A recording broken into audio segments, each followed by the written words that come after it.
آج کا یہ ہر کسی کا المیہ ہے، کیا ہے؟ یہ ہر کسی کا المیہ بن گیا ہے۔ لوگ اکثر طور پر یہ آپ نے کہتے ہوئے سنا ہوگا کہ ہماری دعائیں قبول نہیں ہوتی، ہم بڑی بڑی دعائیں کرتے ہیں، التجائیں کرتے ہیں، جمعے میں بھی آتے ہیں، بڑے بڑے جو محافل ہوتے ہیں ان میں بھی جاتے ہیں، پیران طریقت جو ہوتے ہیں ان کے پاس بھی جاتے ہیں، الغرض بہت ساری جگہوں پر جاتے ہیں، لیکن ہماری دعائیں قبول نہیں ہوتی۔ اسی طرح حضرت سیدنا ابراہیم بن ادہم رحمت اللہ تعالی علیہ سے کسی نے پوچھا ہے، ابراہیم بن ادہم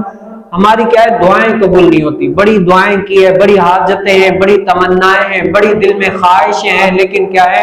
دعائیں قبول نہیں ہوتی۔ کوئی ایسا ایک ورد بتائیں، وظیفہ بتائیں، ایسا حل بتائیں جس کے ذریعے سے ہماری دعائیں قبول ہو جائے اور ہم اللہ رب العالمین کی بارگاہ میں مستجاب الدعوات ہو جائے،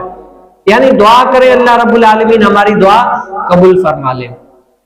تو حضرت سیدنا ابراہیم بن ادہم رحمت اللہ تعالی علیہ نے فرمایا کہ تمہاری دعائیں قبول ہوگی، اس کی ایک وجہ جو ہے نا وہ یہ ہے، اگر تم یہ بات عمل کر لو گے نا تو تمہاری دعائیں قبول ہو جائے گی، اور اگر نہیں کرتے تو ان پر کرو، اور اگر کرتے ہو پھر بھی نہیں ہو رہی تو اللہ رب العالمین کی کیا ہے مشیت پر راضی رہو۔ وہ کیا ہے؟ حضرت سیدنا ابراہیم بن ادہم رحمت اللہ تعالی علیہ نے فرمایا کہ جس کام سے اللہ رب العالمین نے تمہیں منع کیا ہے نا اس کام سے رک جاؤ، جس کام سے اللہ رب العالمین نے تمہیں منع کیا ہے اس سے رک جاؤ، جس کام کا اللہ رب العالمین نے تمہیں حکم دیا ہے وہ کام کرو۔ جب یہ دو کام تم کرنے لگو گے تو اللہ رب العالمین تمہاری ہر نیک و جائز دعائیں قبول فرما لے گا۔ جیسے اللہ رب العالمین نے نماز کا حکم دیا، روزے کا حکم دیا،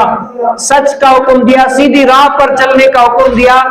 الغرض جو قرآن میں حدیث میں رسول کریم صلی اللہ علیہ وسلم نے اپنے امت کے لیے یہ فرما دیا، بتا دیا، رہنمائی فرما دی، ان باتوں پر عمل کرتا ہے تو اللہ رب العالمین ان کی دعائیں قبول فرما لے گا۔ اور حدیث مبارکہ میں اللہ رب العالمین نے قرآن کریم فرقان حمید میں جن کاموں سے منع فرما دیا، اگر وہ بندہ ان کاموں سے رک جاتا ہے، باز رہتا ہے، صبر کر لیتا ہے، اس سے دور رہتا ہے، تو حضرت سیدنا ابراہیم بن ادہم رحمت اللہ تعالی علیہ فرماتے ہیں گارنٹی جان لو اللہ رب العالمین تمہاری ہر نیک و جائز دعائیں قبول فرما لے گا۔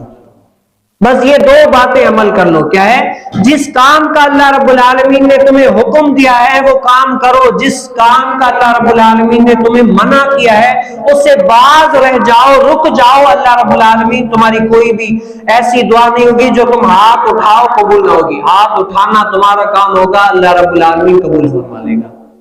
تو یہ میرے اور آپ کے لیے کہ ہم بھی ایسے کام کریں جس سے اللہ اس کے رسول کی ہمیں رضا حاصل ہو جائے۔